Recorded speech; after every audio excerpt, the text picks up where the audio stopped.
राऊत साहेब, एक आणखी महत्वाचा विषय आहे की इंडियन एक्सप्रेस या आघाडीच्या दैनिकानं आज 2025 सालातील सर्वात शक्तिशाली 100 भारतीयांची यादी जाहीर केलेली आहे.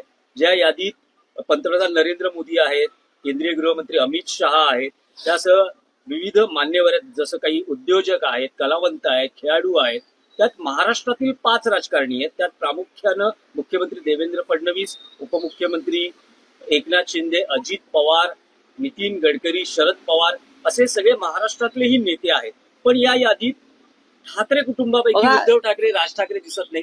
ठाकरे ब्रँड संपुष्टात येतोय. संपुष्टात आणण्याचाच हा प्रयत्न आहे, मी जे म्हणतोय वारंवार. आणि एकनाथ शिंदे, देवेंद्र फडणवीस, अजित पवार हे सत्तेवर आहेत म्हणून पॉवरफुल आहेत.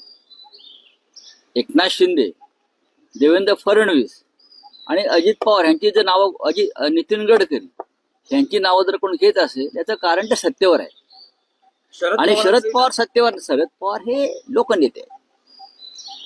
आणि कोणाला पॉवरफुल करायचं आणि कोणाला नाही करायचं हे पद्मश्री सारखं असतं यादी तयार करणे. त्याच्यामुळे त्याच्याकडे फार गांभीर्याने घेऊ नका. ठाकरे इंडियन एक्सप्रेस सुद्धा हा मोठा ब्रँड आहे. हो, पण ते करेज जर्नलिझम बघितलं जातं आहे ना. पण मला माहिती आहे इंडियन एक्सप्रेस, मी त्या वृत्तपत्रात काम केलेलं आहे.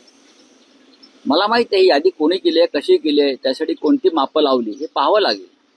आणि असं तुम्ही एका यादीमध्ये पॉवरफुल म्हणून टाकलं, मुख्यमंत्री असताना उद्धव ठाकरे पॉवरफुल म्हणून यादीत आले होते ना. राहुल गांधी सुद्धा होते आणि सोनिया गांधी सुद्धा होत्या. हे तुम्हाला माहित नसेल तर सांगतो, या यादीमध्ये सत्तेवर असताना गाढव सुद्धा पॉवरफुल असतो. गाढवाला जर खुर्चीवर बसवलं गाढवाला, तर गाढव हे एकदम पॉवरफुल आहे. सध्या काही गाढवं खुर्चीवर बसलेले आहेत, त्याच्यामुळे गाढव पॉवरफुल दिसतंय तुम्हाला. सौगाते मोदी याबद्दल आपल्याला काय वाटतं? सौगाते मोदी, काल माननीय उद्धव ठाकरे साहेबांनी सांगितलं, सौगाते सत्ता आहे, सौगाते पॉलिटिक्स आहे आणि सौगाते मुसलमान लांगुल चालन आहे. हे स्पष्ट आहे. 36 लाख मुस्लिमांसाठी मोदी यांनी आनंदाचा शिदा पाठवले. सौगाते मोदी यात प्रधानमंत्री मोदींनी गेल्या 3 वर्षातली आपली भाषणं मुस्लिम बांधवांविषयी स्वतः ऐकावी आणि आत्मचिंतन करावं. मुसलमान हे या देशातले घुसखोर आहेत. मुसलमान हे तुमची जमीन छिनवून घेतील, छीनकर आपली जमीन लेके जाएंगे मुस्लिम.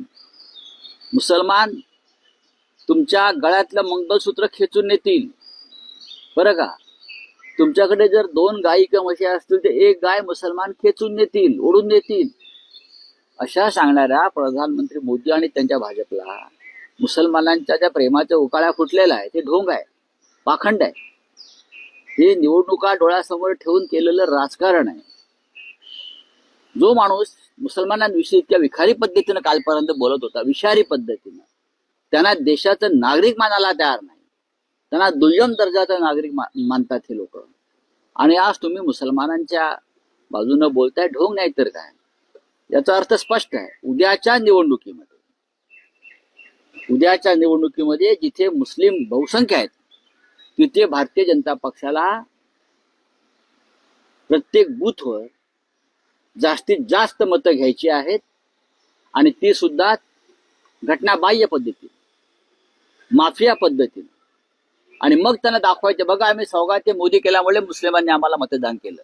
या वेळेला अनेक भागामध्ये मुस्लिमांना मतदान करू दिलं नाही आणि तिथे वोटर लिस्टमध्ये त्यांच्या जागी दुसरी नावं टाकून त्यांच्याकडनं मतदान करून घेतलं. मुस्लिमांना मतदान केंद्रापर्यंत जाऊ दिलं नाही. पुढल्या वेळेला सुद्धा हेच होणार आहे. त्याच्यामुळे सौगाते मोदी आहे. स्वाभिमानी मुसलमानांनी हे सौगाते मोदी नाकारायला पाहिजे. म्हणतात की औरंगजेब फॅन क्लब आहेत हे उद्धव ठाकरे, त्यांनी काय दिलं?